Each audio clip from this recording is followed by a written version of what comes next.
There is a new bill that has passed both the House and the Senate and is now on its way for President Obama to sign it into law. You probably haven't heard much about this because it's not making the news, but the ramifications mean a limit on some current freedoms of speech. Ben has the reality check.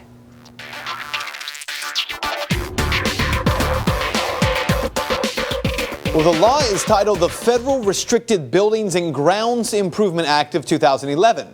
Could it sound less exciting? In fact, it sounds like some bill to plant flowers around the Capitol, but it's not. Here's how the bill actually reads. Whoever knowingly enters or remains in any restricted building or grounds without lawful authority to do so, knowingly and with the intent to impede or disrupt the orderly conduct of government business or official functions, engages in disorderly or disruptive conduct in or within such proximity to any restricted building or grounds, and impedes or disrupts the orderly conduct of government business and official functions, or also knowingly engages in any act of physical violence against any person or property in any restricted building or grounds, or attempts or conspires to do so, shall be punished as provided in subsection B.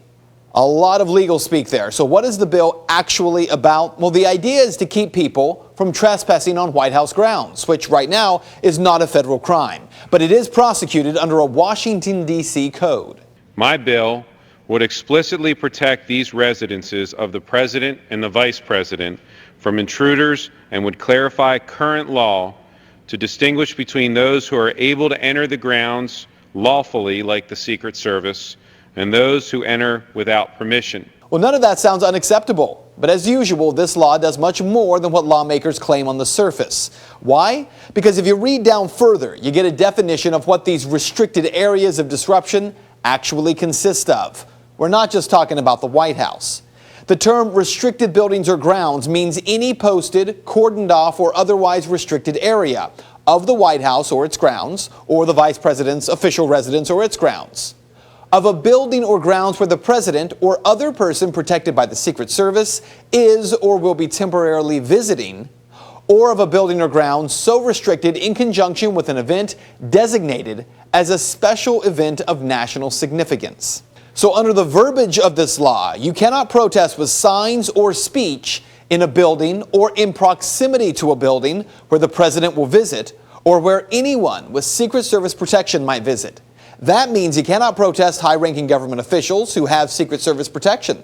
It also includes presidential candidates who receive Secret Service protection, and includes former presidents who have that protection.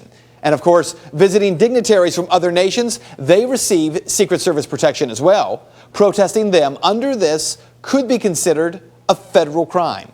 So here's what you need to know. No matter how it's sold, this bill does not simply cover White House grounds and the residence of the Vice President. It covers far more.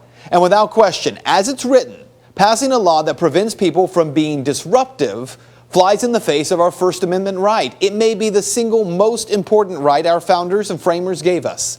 Congress shall make no law abridging the freedom of speech or the press or the right of people peaceably to assemble and to petition the government for a redress of grievances.